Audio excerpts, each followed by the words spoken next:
여러분 안녕하십니까? 전자신문 올쇼TV 전문 디자이너를 위한 엔비디아 RTX 소개 웨비나 진행을 맡은 이양선입니다. 실시간 광원 추적 기술 레이트레이싱 기술이 적용돼 차세대 디자인 과학적 혁신 및 몰입감 높은 미디어 및 엔터테인먼트의 작업에 엔비디아 RTX가 전문 디자이너들에게 주목받고 있습니다. 이번 웨비나에서는 엔비디아 RTX의 기술과 제품군에 대해 알아보고 디자인 업무에 가장 적합한 RTX GPU를 효과적으로 활용할 수 있는 방안을 제시합니다. 오늘 이 자리에는 엔비디아 프리퍼드 파트너사인 한국인프라에서 영업총괄을 맡고 계신 서지열 전문인과 기술총괄 팀장이신 윤성호 이사님 모셨습니다. 안녕하십니까? 네, 안녕하세요. 네, 두 분 소개 부탁드립니다. 네, 안녕하십니까. 엔비디아가 엔터프라이즈 비즈니스를 시작할 때부터 한국인프라에서 엔비디아 사업을 총괄하고 있는 서지열 전무입니다. 네, 안녕하세요. 한국인프라에서 엔비디아 기술 업무 총괄 및 IT 매니저를 담당하고 있는 윤성호 이사입니다. 네, 전무님, 이 한국인프라는 IT 분야에서는 잘 알려진 회사이지만 다소 생소한 시청자분들을 위해 회사에 대해 잠깐 말씀해 주실까요? 네, 한국인프라는 1998년에 설립되어 현재까지 IT 분야에서 성공적으로 비즈니스를 진행하고 있는 회사로 서울 본사와 부산 지사를 운영하고 있습니다. 한국인프라는 설립 초기에 오토데스크사의 오토캐드를 중심으로 공공기관과 지자체 및 주요 대기업 고객 대상으로 소프트웨어 사업을 진행하고 있고, 현재는 오토데스크 외 다양한 기업용 소프트웨어를 공급하고 있습니다. 2016년 이후부터는 소프트웨어 사업 외에 하드웨어 사업을 확장하였으며, 특히 엔비디아가 엔터프라이즈 비즈니스를 시작하며 DGX 슈퍼컴퓨터를 런칭한 2016년부터 프리퍼드 파트너로 선정되어 엔비디아 DGX 시스템과 기업용 GPU를 공공기관, 대기업 및 AI 스타트업에 공급하고 있습니다. 네, 잘 들었습니다. 20여 년간 IT의 지속적인 개발과 투자로 기술력과 경험을 쌓으면서 엔비디아의 파트너로 이 한국인프라는 고객들이 디지털 혁신을 지원하고 있다는 말씀 잘 들었습니다. 자, 그럼 오늘 강의는 어떻게 진행하실지 간략한 소개 부탁드립니다. 네, 4차 산업혁명을 맞아 우리 사회는 급변하고 있습니다. 특히 AI는 어느 분야에나 적용되고 있는데, 어느 장소에서든 AI가 활용되는 모습을 볼 수 있게 되었습니다. 엔비디아 RTX 기술을 활용한 시각화를 통해 우리가 상상하는 모든 것이 현실감 있게 가상현실로 구현되고 있으며, 디자인 관련 작업자들이 어디에서든 원활하게 연결되어 통신하고 협업을 진행하고 있습니다.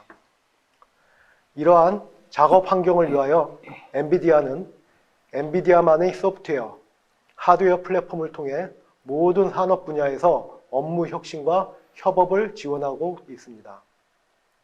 엔비디아 RTX는 현재 디자이너, 아티스트, 과학자, 연구원들이 관련된 산업 분야에서 사용하고 있는 그래픽 카드입니다. AI 기반의 레이트레이싱 기능이 적용되어 있는 RTX 기술은 복잡한 시각적 효과가 필요한 AR, VR 작업을 현실감 있게 실시간으로 구현할 수 있도록 지원하고 있으며, 시뮬레이션 분야에서도 과학자와 연구원들의 분석 시간을 단축해주고 정확도를 높여줘 연구 성과 형상에 많은 기여를 하고 있습니다. 오늘 웨비나에서는 이와 같은 엔비디아 RTX 기술에 대해 자세히 설명드리겠습니다. 네, 감사합니다. 이번 웨비나는 약 50분 정도 발표가 진행된 후에 10분의 시청자 질의응답 시간을 갖도록 하겠습니다. 시청자 여러분들께서는 웨비나가 진행되는 동안에 궁금하신 사항을 채팅창에 질문해 주시면 됩니다. 보내주신 질문은 강의 진행 후 선별해 두 분께 질문을 드리고 답변을 듣겠습니다. 또한 웨비나에 참여하신 분과 설문을 작성해 주신 분, 그리고 좋은 질문을 남겨주신 분들을 추첨을 통해 경품도 보내드리니 많은 참여 부탁드립니다. 자, 그럼 웨비나를 시작하겠습니다. 전무님, 이 엔비디아는 오래전부터 세계적인 그래픽 카드 기업으로 잘 알려졌습니다. 워낙 그래픽 분야를 리드하고 있는 기업이다 보니 뭐 게임용, 인공지능, 그래픽, 자율주행 등 다양한 제품들이 포진되어 있을 것 같은데요. 우선 엔비디아에서 출시되는 그래픽 제품군에 대해서 알아봤으면 합니다. 설명 부탁드립니다. 엔비디아에서는 다양한 분야의 그래픽 카드가 출시되고 있습니다. 일반 개인 컴퓨팅 환경에 적합한 제품군으로 주로 게임에 사용되는 지포스 계열이 있습니다. 그래픽 전문가용 제품으로 렌더링 그래픽 작업자와 CAD, CAE 엔지니어, 그리고 시뮬레이션 분야의 과학자 및 연구원들이 주로 하는 엔비디아 RTX, 코드로 RTX 계열의 GPU가 있고 AI, 딥러닝 분야 및 HPC의 고성능 컴퓨팅 연산에 주로 쓰이는 기업의 데이터 센터형 제품인 테슬라 계열의 GPU가 있습니다. 또한 자율주행 및 모바일 컴퓨팅을 위한 테그라 계열의 GPU도 출시하고 있습니다. 네, 잘 들었습니다. 전무님께서 말씀하신 중에 엔비디아 쿼드로 RTX 시리즈가 있었는데요. 그러니까 이 제품이 그래픽 전문가들에게 인기가 높은 것으로 알려져 있습니다. 이 기존 제품과 다른 것인가요? 엔비디아 RTX는 쿼드로 테슬라 제품군에 속해 있습니다. 쿼드로는 케플러, 맥스웰, 파스칼을 거쳐 처음으로 RT코어가 적용된 튜링 아키텍처부터 RTX 네이밍을 사용하게 되었습니다. 튜링 기반의 1세대 RT코어가 적용된 RTX 8000, 6000, 5000, 4000 제품이 출시되었고 2세대 RT코어가 적용된 암페어 기반의 RTX 제품이 최근 출시되었습니다. RT코어의 적용으로 시각화 분야에서 리얼타임 레이트레이싱이 가능해졌고 현실과 유사한 렌더링 결과와 실제와 비슷한 광원 효과를 구현하게 되었습니다. 하드웨어적으로 RT코어를 통해 실시간 시각화 작업이 가능하게 되었습니다. 1세대 튜링 RTX에 비해 2배 이상의 성능을 가진 2세대 암페어 기반의 RTX에 대해 이제부터 자세히 설명드리도록 하겠습니다. 네, 향상된 시각화 기술과 또 레이 트레이싱과 빠른 처리로 이 엔비디아 RTX가 곽광받는 것 같습니다. 시청자분들을 위해서 이 엔비디아 RTX에 대해서 좀 더 자세히 알고 갔으면 하는데요. 윤성우 이사님 설명 부탁드립니다. 기존의 그 지포스 그래픽 카드가 이제 게이밍에 초점이 맞춰져 있다면 그 엔비디아 RTX는 이제 그래픽 디자이너, 영상 콘텐츠, 건축, 과학, 의료, 그리고 AI 등 다양한 그 산업 분야의 그 전문가가 필요로 하는 영역에 광범위하게 이렇게 사용되는 카드가 좀 되겠습니다. 엔비디아 RTX는 이제 4가지의 제품이 출시되고 있는데요. 왼쪽부터 그 엔비디아 A2000, RTX 그 A4000, RTX A5000, 그리고 RTX A6000 제품이 있습니다. 그 카드 네임의 숫자가 클수록 이제 메모리 크기나 쿠더 코어 및 그 텐서 코어의 개수가 증가가 되었고, 그 당연히 그 성능이 좋다고 보시면 되겠습니다. 먼저 카드별로 스펙을 좀 보시겠습니다. 그 엔비디아 RTX는 그 암페어 아키텍처를 기반으로 하고 있고요. 먼저 GPU 메모리를 보시면 ECC 기능이 이제 포함된 그 GDDR 그 메모리가 RTX A6000은 48기가, A5000은 24기가, A4000은 16기가, 그리고 A2000은 6기가를 이제 보유하고 있습니다. 그 메모리 밴드위스가 RTX A6000과 A5000에는 이제 초당 768GB를 지원을 하고 있고요. RTX A4000에서는 초당 448기가, 그리고 RTX A2000은 288GB를 이제 지원을 하고 있습니다. 메모리 밴드위스는 이제 GPU 코어로 처리된 데이터의 그 교환이 빈번하게 이루어지는데, 당연히 높은 대역폭이 있어야 데이터의 이동을 이제 빠르게 할 수 있습니다. 연산에 필요한 쿠다 코어나 텐서 코어, RT 코어를 보면 쿠다 코어는 RTX A6000에서는 이제 1752개, 그리고 RTX A5000은 8192개, RTX A4000은 6144개, 그리고 RTX 2000은 3328개이고요. 텐서코어는 이제 RTX A6000에 이제 336개, RTX A5000은 256개, A4000은 192개, A2000은 이제 104개입니다. RT 코어는 이제 RTX A6000에 이제 84개, RTX 5000에는 A5000에는 64개, 그리고 RTX A4000은 48개, 그리고 A2000은 26개가 이제 포함이 되어 있습니다. 인터커넥트 인터페이스로는 이제 모든 모델이 PCI Gen 4 지원과 그 RTX A6000과 RTX A5000에는 NVLink를 지원을 하고 있습니다. 그리고 폼팩터는 이제 RTX A4000을 제외하고는 듀얼 슬롯을 차지하고 있고요. 마지막으로 최대 전력은 그 모델 순으로 300W, 230W, 140W, 그리고 RTX A2000은 그 70W를 최대 전력으로 사용하고 있습니다. 네, 말씀을 들어보니 이 카드의 스펙들이 조금 다른 것 같은데요. 비주얼 기술적인 측면에서는 워낙 강점이 있지만 또 이 쿠다코어나 또 텐서코어가 있어서 AI라든지 아니면 딥러닝에도 활용될 수 있을 것 같은데요. 어떤가요? 네, 그 엔비디아 RTX GPU는 그 AI 및 데이터 사이언스 작업에도 이제 충실히 진행할 수 있는 카드가 되겠고요.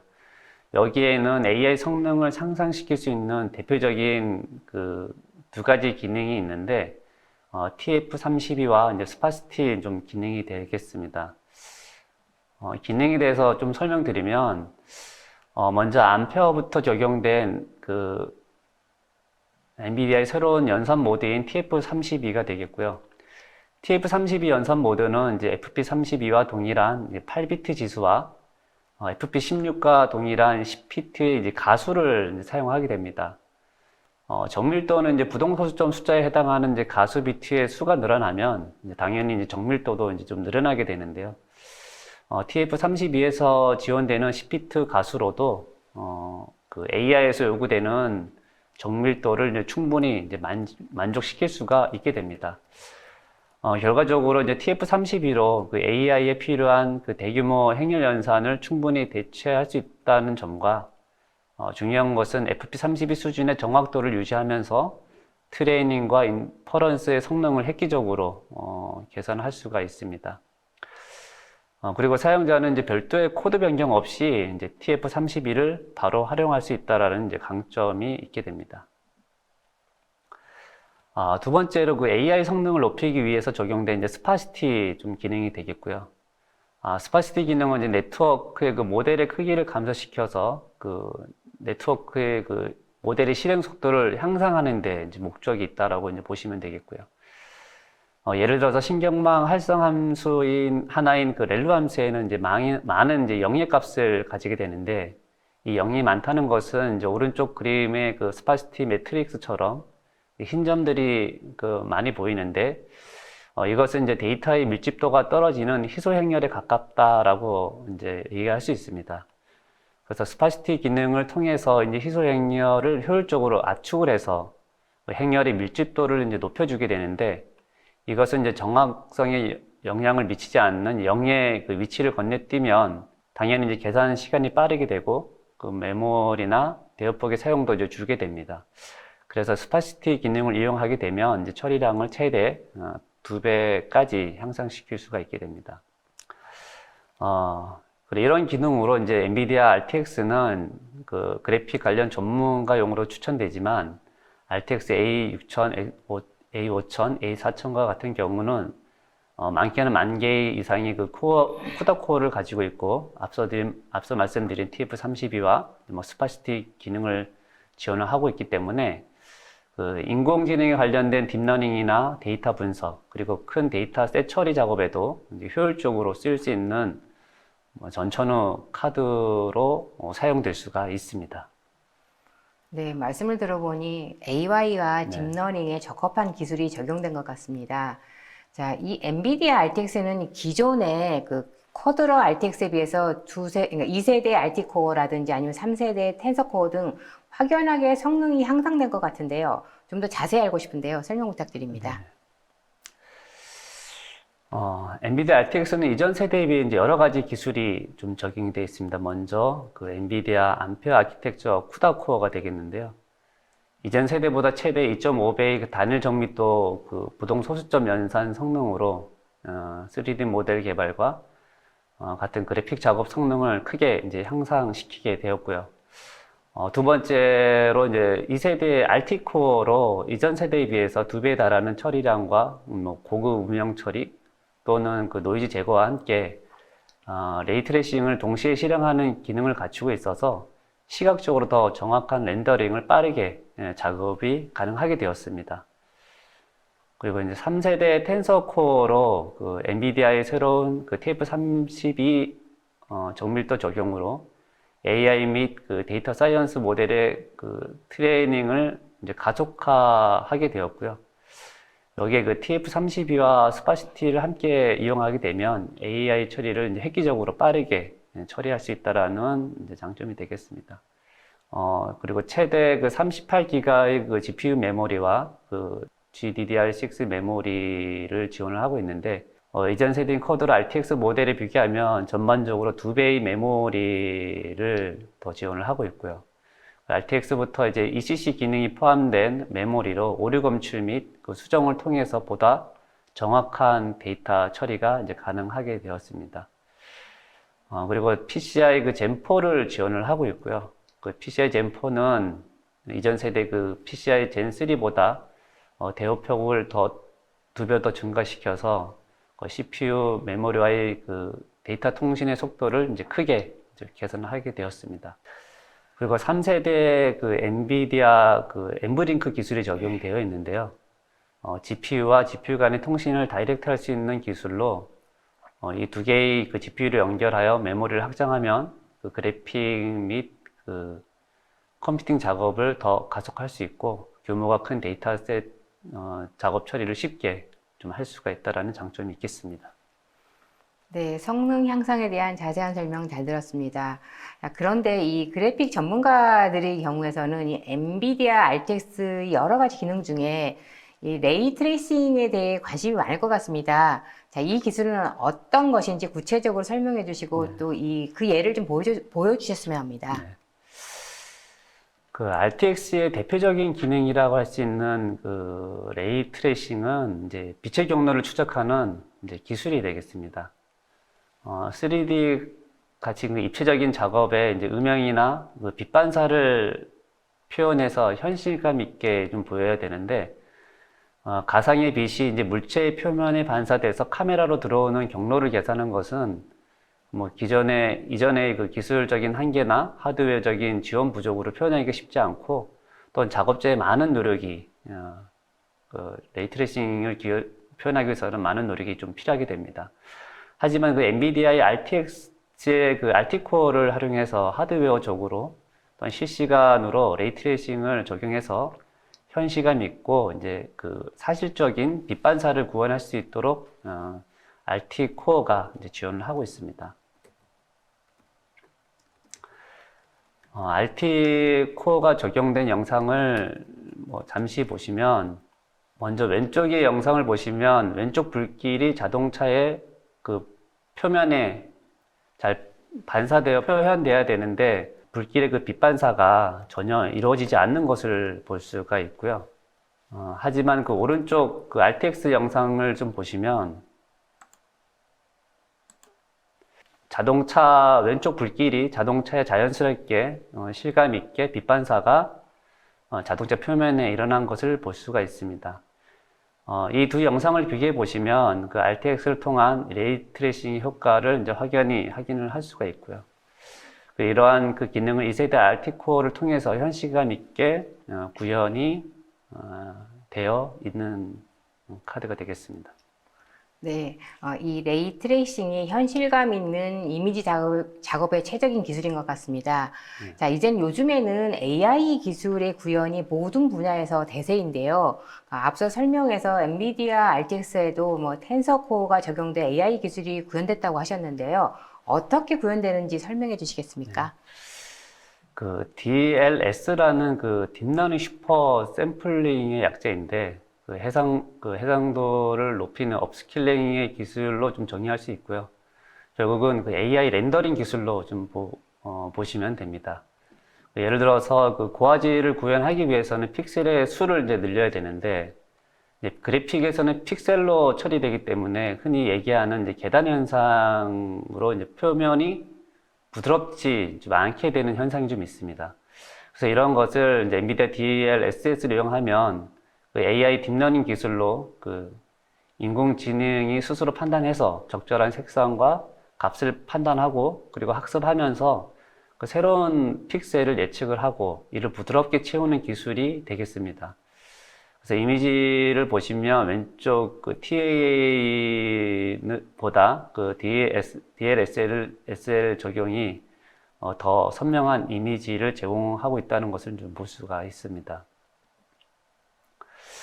다음 이미지는 그 실시간 그 RTX를 이용한 게임 영상인데 영상의 한 장면을 좀 캡처를 한 겁니다. DLS를 이제 켜게 되면 적용하게 되면 실시간으로 이제 고급 AI 렌더링을 통해서 네이티브 해상도와 비슷하거나 때로는 훨씬 더 나은 이미지 품질을 제공을 하고 있고요. 이미지 상단에 보시면 이제 숫자가 29와 71의 숫자가 있는데 이거 이제 프레임 속도인데 DLSS를 적용한 상태에서 프레임 저하 없이 오히려 더 높은 프레임 제공으로 그 실시간 게임 영상이 부드럽게 처리되고 실시간으로 또렷하고 선명한 이미지를 DLSS 기능으로 AI로 처리된 렌더링 기술로 표현할 수가 있습니다. 네. 그런데 이사님, 이미지를 작업할 때 큰 모델을 작업하려면 시간이 많이 소요되는데요. 이 엔비디아 RTX는 엔비디아 NVLink 기능이 있어서 두 개의 GPU를 묶어서 사용할 수 있다고 하셨는데요. 이 NVLink는 어떤 것이고 또 성능은 어느 정도인가요? 네. 엔비디아 그 RTX A6000과 5000에는 이제 NVLink를 지원하고 있는데 NVLink에 대해서 좀 잠시 설명드리면 왼쪽 그림처럼 그 NVLink는 GPU와 CPU 간의 그 통신을 다이렉트로 가능하게 하는 그 엔비디아 기술이 되겠고요. 이제 NVLink를 통하지 않는다면 이제 오른쪽 방법처럼 그 PCI 방식에서는 GPU 간의 데이터를 통신을 하기 위해서는 그 PCI를 통해서 호스트의 메모리에 또 저장한 후에 다시 PCI로 다른 GPU로 데이터를 이제 로딩해서 이제 진행하게 됩니다. 당연히 그 PCI 대역폭이 NVLink보다 속도가 느리기 때문에 GPU 연산에 대한 결과값도 이제 느려질 수밖에 없다라고 보시면 되겠습니다. 지금 그 RTX는 A6000과 A5000에 이제 NVLink를 지원된다고 말씀을 좀 드렸고, 두 개 연결할 수 있도록 이제 NV 브릿지를 제공을 하고 있는데, 그 NV 브릿지는 이제 기본 옵션에는 이제 포함되지는 않습니다.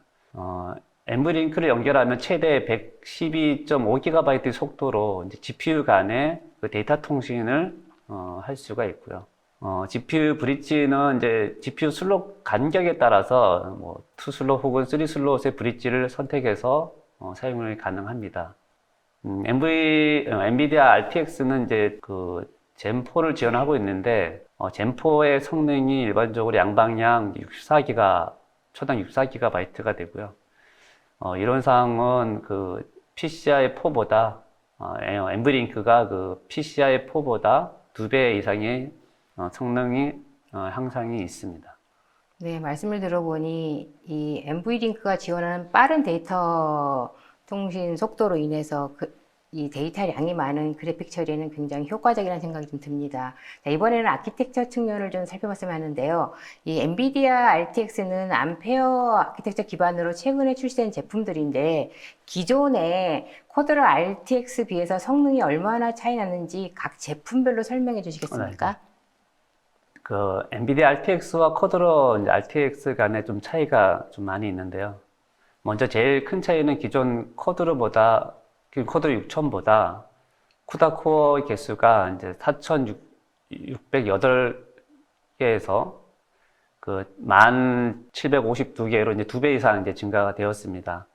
RTX A6000의 그 텐서 코어가 336개인데요. 뭐 크기는 이전 세대보다 개수는 줄어들었는데 개수가 줄어서 이제 AI 성능이 감소하지 않았나라는 생각할 수도 있는데 그렇지 않고 성능이 이제 오히려 더 증가되었습니다. 이유는 그 GPU 아키텍처를 보시면 아키텍처에는 그 스트리밍 멀티프로세서라고 불리는 그 SM이 있는데 그 SM은 이제 GPU에서 연산을 위한 최소 단위 집합체가 되겠습니다. 그 튜링에서는 이제 SM당 8개의 그 텐서 코어로 이제 512개의 연산이 가능했지만 암페어 기반의 아키텍처에서는 SM당 4개의 텐서 코어로 1024개의 혼합 정밀도 연산이 가능했기 때문에 그 2배 이상의 성능 향상이 있음을 볼 수 있고요. 정리하면 암페어 아키텍처에서는 이제 텐서 코어의 개수는 뭐 이전 세대에 비해서 감소를 해도 텐서 코어의 크기나 성능은 더 증가했기 때문에 뭐 속도 저하가 아니라 오히려 더 성능이 있었다라는 것을 이제 알 수가 있습니다. 그리고 RT 코어의 크기도 이제 84개로 증가하였고요. 그 GPU 메모리 사이즈도 2배로 증가한 것을 이제 볼 수가 있습니다. 성능 면에서도 당연히 기존 그 RTX 6000에 비해 이제 우수한데요. 블렌더사의 그 사이클 렌더에서 그 RTX 6000에 비해 RTX A 6000을 활용 시 그 1.8배의 렌더링 향상을 볼 수가 있고요. V-Ray에서는 1.9배의 성능 향상과 그리고 레드 시프트에서는 1.7배의 렌더링 성능 향상이 이제 있음을 볼 수가 있습니다. 다음은 RTX A5000과 코드로 RTX 5000을 이제 비교를 한 표인데요. 쿠다 코어가 2.6배 늘어난 이제 8192개이고 FP32에서의 성능도 약 2.5배 빠른 27.88 TFLOPS를 이제 지원을 하고 있습니다. 메모리 사이즈도 이제 16기가에서 24기가로 1.5배 증가를 하였고요. 메모리 밴드위스도 1.7배 증가했기 때문에 빠른 속도의 데이터 전송을 바탕으로 작업 시간을 좀 줄일 수 있게 되었습니다. 여기서 이제 플롭스라는 단어가 나오는데 그 컴퓨터가 1초 동안에 수행할 수 있는 이제 부동 소점 연산 횟수 표시이고요. 주로 이제 컴퓨터의 성능을 표시할 때 이제 쓰이게 되는데 27 테라플롭스는 그 1초에 27조 번의 연산을 한다라는 의미가 되겠습니다. 비교 성능을 좀 살펴보면 그 레지넷 50 트레이닝 테스트에서 RTX 5000 대비 3.4배 이상의 성능 향상이 있었고요. 인공지능 언어 모델인 버트에서 트레이닝 성능이 6.1배 좀 향상된 것을 이제 볼 수 있습니다. 그리고 이제 다음은 RTX A4000으로 이제 튜링 기반의 RTX 4000에 비해 쿠다 코어가 2.6배 증가한 6144개를 이제 보유하고 있고요. 2세대 RT 코어는 1.3배의 개수가 증가한 48개를 보유하고 있습니다. 메모리도 이제 이전 세대에 비해서 2배 더 많은 16GB를 지원을 하고 있고요. 레지넷 50에서 이제 코드로 RTX 4000에 비해 4.3배의 성능이 향상이 있는 것을 볼 수가 있습니다. 그리고 마지막으로 그 RTX A2000은 가장 컴팩트하고 이제 전력 효율적으로 그 설계된 그 GPU로 RTX 기술을 이제 어디서든지 쉽게 사용할 수 있도록 구현된 이제 GPU가 이제 되겠습니다. 기존의 이제 모델로는 이제 코드로 그 P2200과 이제 비교할 수가 있는데요. A2000은 이제 P2200보다 이제 2배의 그 쿠다 코어를 좀 제공을 하고 있고요. 그 단 정밀도 연산과 컴퓨팅 성능도 이제 2배가 향상된 것을 이제 볼 수가 있습니다. 그리고 1기가 더 많은 이제 6기가의 그 GPU 메모리를 제공을 하고 있고요. 메모리 오류를 감지하고 수정할 수 있는 ECC 기능도 포함되어 있어서 있고, 그리고 미니 그 디스플레이 포트와 VRLED를 지원을 하고 있습니다.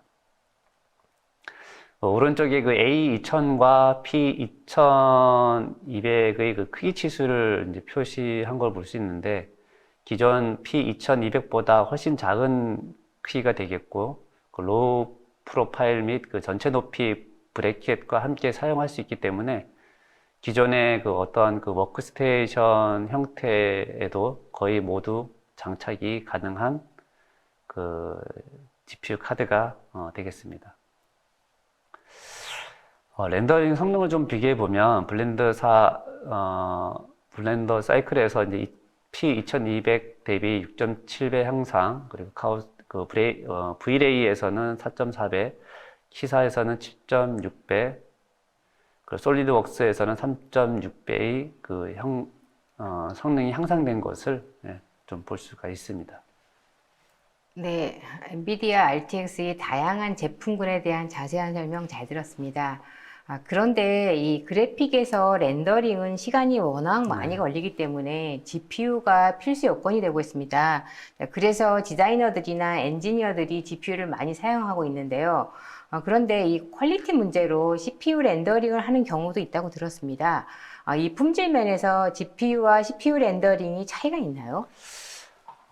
예, CPU 렌더링과 GPU 렌더링을 비교하면 보통 이제 품질과 속도 두 가지로 좀 요약이 될 수 있고요.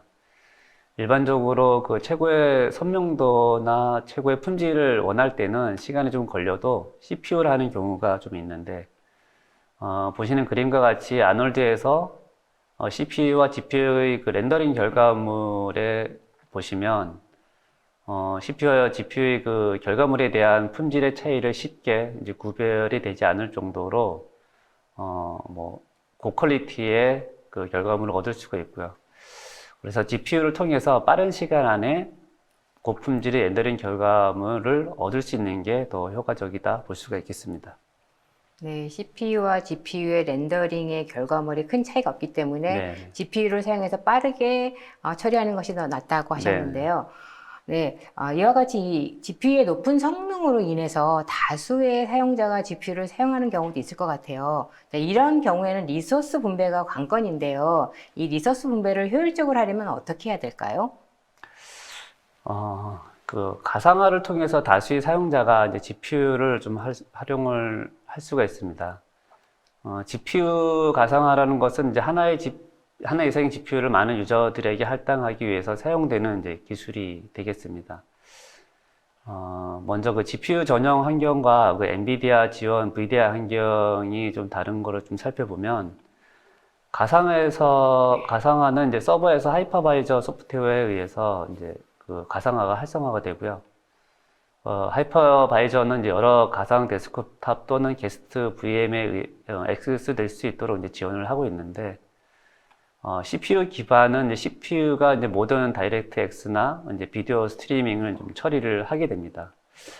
하지만 그 엔비디아 가상 그 GPU 지원 VDI 환경은 서버에 그 엔비디아 GPU가 설치되어 있고, 또는 하이퍼바이저도 함께 가상화 계층에 엔비디아 가상 GPU 소프트웨어가 이제 설치가 좀 되게 됩니다. 엔비디아 가상 GPU 소프트웨어는 이제 가상 GPU를 이제 생성해서 여러 VM이 서버에 설치된 물리적 GPU를 이제 공유할 수 있도록 이제 지원을 해주고 있고요. 또한 VM에서 그 GPU 메모리를 할당하고 자원을 공유해서 GPU 리소스가 필요한 작업에 수월하게 구동될 수 있도록 해주고 있습니다. 일반적으로 이제 CPU가 수행한 작업이 이제 GPU로 오프로드 되기 때문에 그 CPU의 그 계산량의 부담을 좀 덜 수가 있고요. 사용자는 GPU의 리소스를 이용해서 가상화를 통해서 좀 더 빠른 성능을 경험할 수가 있습니다. 이렇게 그 GPU 가상화를 통해서 혹은 이제 가상화를 통해서 몇 가지 그 이점을 좀 얻을 수가 있는데요. 일반 PC 사용자들은 이제 언제 어디서나 이제 접근 가능한 강력한 멀티미디어 환경을 PC나 모바일 등 개인 그 기기들을 통해서 자유로운 이제 접근이 가상을 통해서 할 수가 있고요. 그리고 이제 그래픽 그 사용자들에게는 기존 환경과 동일하거나 혹은 더 우수한 그래픽 그 워크스테이션 제공과 그 필요에 따라 더 많은 그래픽 자원 접근을 가상화를 통해서 할 수가 있습니다. 그리고 IT 관리자에게서는 이제 정보 유출이나 바이러스 등 보안 위협에 이제 염려가 좀 있는데, 관리자들에게는 그런 염려가 늘 안고 있는데, 가상화를 통해서 안전한 그래픽 워크스테이션 환경을 제공할 수 있고, 그리고 PC 회수나 개별 관리의 그 부담을 좀 줄일 수가 있습니다. 그리고 무엇보다도 기업에서는 이제 투자 대비 가성비가 좋아야 되는데, 그래픽 가상화 인프라 도입으로 이제 많은 단일 서버 투자 비용 및 그 전력을 좀 줄일 수가 있고요. IT 인프라 통합을 통한 인프라 그 비용 절감 및 효율화를 GPU 가상화를 통해서 좀 얻을 수가 있습니다. 그림은 그 엔비디아 vGPU 솔루션을 이제 표시한 것인데요. 기본적으로 엔비디아 그 GPU 솔루션은 하드웨어와 소프트웨어 구성 모두를 이제 포함을 하게 됩니다. 그림에 추천되는 카드는 이제 데이터 센터에 최적화되어 있는 카드로 좀 보시면 되고요.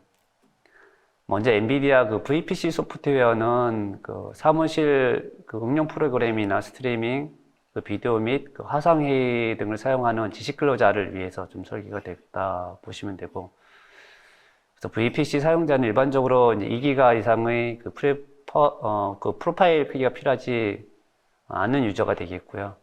이 리소스만으로도 이제 일반 그 어플리케이션인 엑셀이나 파워포인트 그리고 뭐 유튜브나 그래픽 작업에도 가상 GPU를 통해서 성능을 이제 향상시킬 수 있습니다. 추천되는 카드로는 이제 T4나 뭐 M10 같은 비용 대비 가성비가 좋은 그 카드들을 이제 권장드릴 수가 있고요. 그리고 두 번째는 엔비디아 RTX 가상 워크스테이션인데, 그 디자이너나 뭐 건축가, 엔지니어 및 그 예술가 등의 그 프로페셔널 사용자를 위해서는 좀 설계가 되었다고 보시면 되고요. 사용되는 그 카드는 그 RTX 8000이나 RTX 6000 혹은 A40, 뭐 T4 등으로 구성할 수 있고, 비주얼 컴퓨팅이나 데이터 센터 또는 클라우드까지 사용되는 뭐 가장 강력한 가상 워크스테이션이 좀 되겠습니다. 그리고 이제 엔비디아 VCS는 AI나 딥러닝, 데이터 과학, 그리고 고성능 컴퓨팅에 이제 사용되는 카드가 되겠고요. 추천되는 카드로는 뭐 최신의 암페어 기반의 뭐 A100과 RTX 8000, RTX 6000, 그리고 이제 볼타 기반의 V100과 튜링 기반의 뭐 T4 등으로도 이제 구성이 가능하게 됩니다. 그 데이터 센터 가상화에 추천되는 GPU에 대한 이제 설명을 좀 더 보충드리면, 데이터 센터에서 사용되는 카드는 이제 패시브 형태의 GPU가 되겠습니다. 패시브 GPU는 팬이 이제 없는 형태이고요. 그래서 일반적으로 서버 안에서의 그 방열팬과 그 데이터 센터의 낮은 온도를 통해서 GPU를 이제 냉각하는 형태가 되겠습니다. 최신의 그 A100 GPU는 그 AI나 딥러닝 등에 특화된 제품으로 VCS에 이제 주로 추천되는 제품이고요. V100은 이전 세대이기는 하지만 A100과 같은 AI나 딥러닝에 사용되는 이제 주 카드가 되겠고, VCS에서부터 VFS까지도 이제 사용 가능한 카드가 되겠습니다. A40은 이제 암페어 아키텍처 기반으로 RTX 기능이 이제 포함이 되어 있고요. GPU 메모리 사이즈나 CUDA, 텐서코어 등의 이제 기능이 월등하기 때문에 VWS는 물론이고 VCS에도 이제 사용이 가능합니다.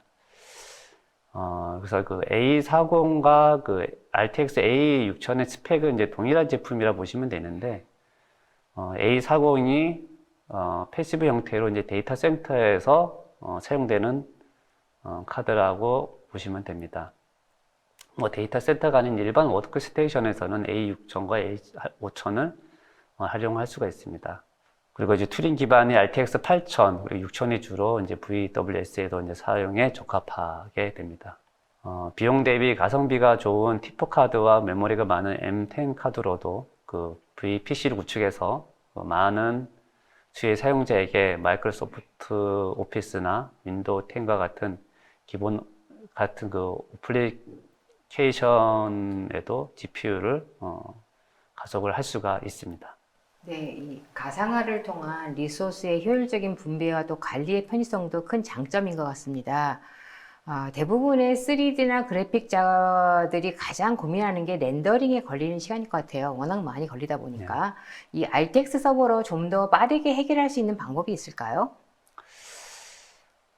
그 컴퓨터 그래픽 분야에서 이제 2차원 또는 3차원 장면을 바탕으로 컴퓨터를 이용해서 이제 사진이나 영상을 만들어내는 그 렌더링 과정이라는 것을 이제 거치게 되는데요. 이러한 과정에는 이제 한 가지 공통점이 있는데 이제 시간이 많이 걸린다는 것입니다. 그래서 렌더링 하는 동안에는 그 컴퓨터로 다른 작업을 할 수가 없어서 작업이 끝날 때까지 기다려야 하는 이제 불편함이 있는 거죠. 몇 년 전까지만 해도 이제 렌더링을 진행하게 되면 다른 것을 할 수 없을 만큼 컴퓨터 사양이나 PC, GPU 또한 이제 잘 지원이 되지는 않았는데 이제는 이제 RTX GPU 카드를 이용해서 이제 여러 개의 GPU와 NV 그 링크를 활용해서 고성능 이제 RTX 서버를 구축하거나 그 파워풀한 가상 워크스테이션을 이제 구축을 할 수 있게 되었고요. 그래서 이제 렌더링이나 그래픽 작업 외에도 AI나 딥러닝 같은 작업에도 수월하게 RTX 서버를 이제 지원을 할 수가 있습니다. 당연히 서버 구성으로 된 RTX이기 때문에 그 카드는 이제 패시브 형태의 RTX 8000이나 RTX 6000으로 구축할 수가 있고요. A6000이나 RTX A5000으로도 구성할 수 있는데 데이터에 운영되는 서버이라면 그 RTX 기능이 포함된 그 동급의 그 A40으로 구성하는 것을 권장드리고 있습니다. RTX 서버 구축으로 획기적인 이제 비용이 이제 절감을 할 수가 있습니다. 그 렌더링 분야에서는 이제 뭐 예를 들어서 8GPU RTX 서버 한 대로 듀얼 12코어 CPU 서버 60대를 대신할 만큼 성능이 좋고요. AI 분야에서는 하나의 그 GPU 서버 RTX 서버 한 대로 18개 코어의 CPU 서버 6대 그리고 HPC 분야에서는 1GPU RTX 서버 한 대로 듀얼 그 18코어 구성된 8대의 성능을 대신할 만큼 강력한 스펙을 RTX 서버로 구성을 해서 이제 비용을 절감을 할 수가 있습니다. 네, 지금까지 우리 윤희사님께서 엔비디아 RTX GPU의 성능의 우수함에 대해서 많이 설명해 주셨는데요. 네, 이렇게 성능이 우수한 GPU라도 사용자가 사용하려면 일반적으로 많이 사용하고 있는 이 CAD나 V-Ray 같은 상용 프로그램에서 이 GPU가 지원돼야 할 것 같은데요. 그렇다면 이 주요한 그래픽 프로그램에서 다 지원한다고 봐도 되나요? 예, 그 현재 세계적인 프로그램들에서 이제 RTX GPU 가속을 좀 지원을 하고 있습니다. 3D와 렌더링 분야 쪽에서는 어도비 디자이너, 어도비 페인터, 어도비 오토데스크 3D 맥스, 오토캐드, 아놀드, 오토캐드 마야, V-Ray 등이 이제 적용이 되어 있고요. 그래픽 디자이너 쪽에서는 저도 이제 많이 사용되는데, 어도비 일러스터, 어도비 포토샵, 어도비 스테이저 외에도 많은 프로그램들이, 엔비디아 RTX를 활용해서 이제 가속을 할 수가 있습니다. 저희가 이제 준비한 자료는 이제 여기까지고요. 이것으로 이제 발표를 마치고, 문의사항이 있으시면 이메일이나 이제 전화 주시면 이제 성심성의껏 답변을 드리도록 하겠습니다. 네, 감사합니다. 네, 그래픽 전문 디자이너를 위한 최적의 솔루션 엔비디아 RTX 기술과 활용 방안 잘 들었습니다. 두 분 수고 많으셨습니다. 네, 두 분 강의하시는 동안에 시청자분들이 반응이 뜨거웠습니다. 상당히 많은 질문을 주셨는데요. 시청자분들이 주신 소중한 질문 몇 개를 골라봤습니다. 질문 드리겠습니다. 네, 한국인프라에서 GPU 카드를 포함해서 서버도 납품하시나요? 라고 하셨는데요.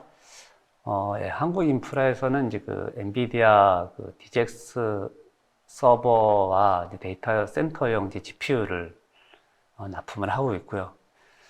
그리고 이제 일반적인 그 GPU도 납품을 하고 있는데 고객의 요구에 맞게 구축을 해서 GPU 서버도 같이 납품을 하고 있습니다.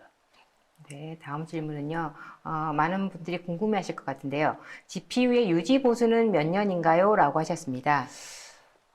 GPU 유지 보수 기간은 이제 3년이 되겠고요.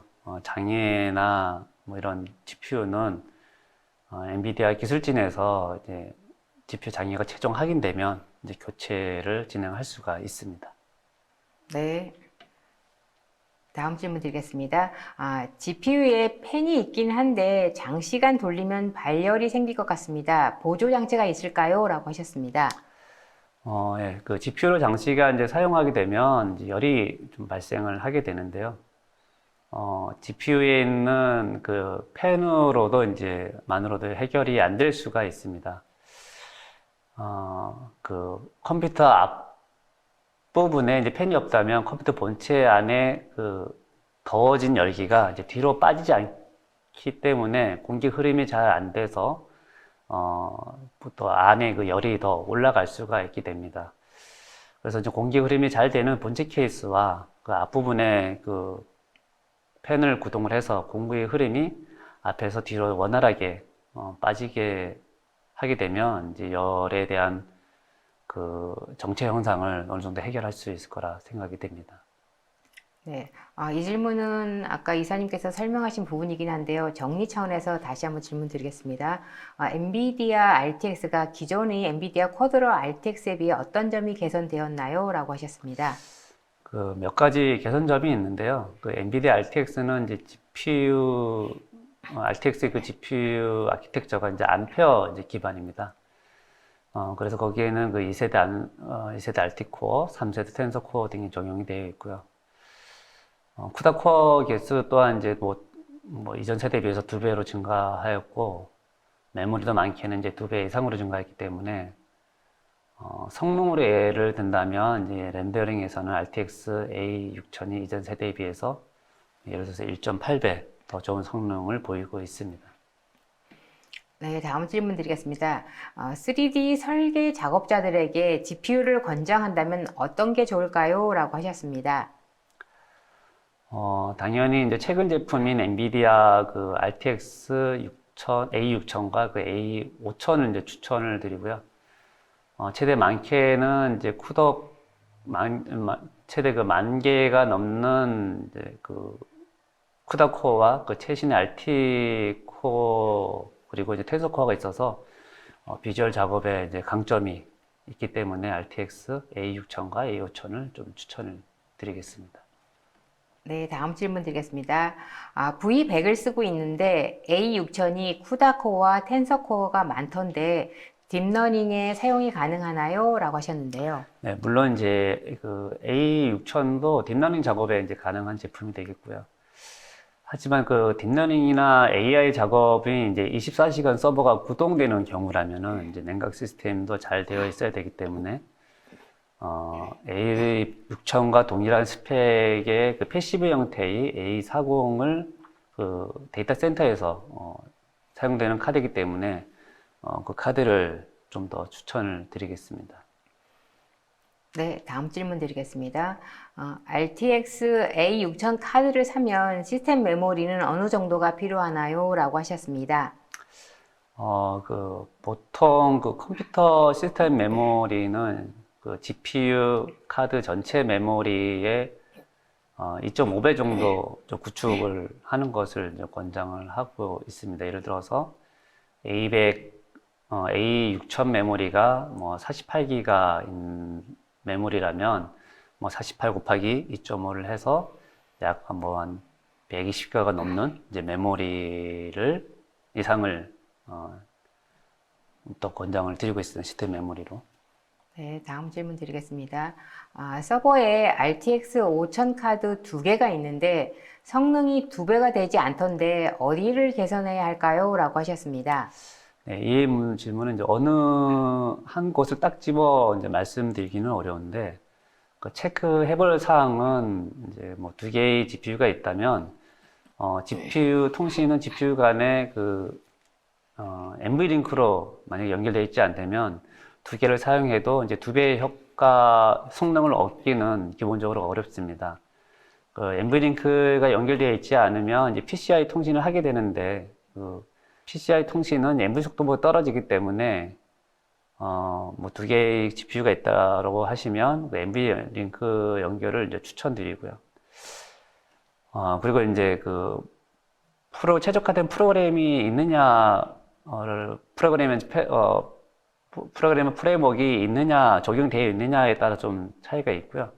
그 엔비디아에서는 NGC를 통해서 그 엔비디아의 기술 기반에 최적화된 그 딥러닝 관련 프레임워크를 매달 배포하고 있는데, 그걸 적용하면 좀 더 성능 향상이 있을 거라 이제 생각이 듭니다. 네, 세미나 동안 쏟아지는 질문에 성의껏 답변해 주셔서 감사드립니다. 방송 후에는 웨비나에 참석해 주신 분, 설문에 참석해 주신 분과 좋은 질문을 남겨주신 분을 추첨하여 경품을 보내드리겠습니다. 이상으로 전자신문 올쇼TV가 마련한 전문 디자이너를 위한 엔비디아 RTX 소개 웨비나를 마치겠습니다. 오늘 웨비나 방송의 영상은 일주일 후에 올쇼TV에 업로드되오니 참고하시기 바랍니다. 올쇼TV는 또 다른 웨비나 방송으로 시청자 여러분들을 찾아뵙겠습니다. 시청해주신 여러분 고맙습니다.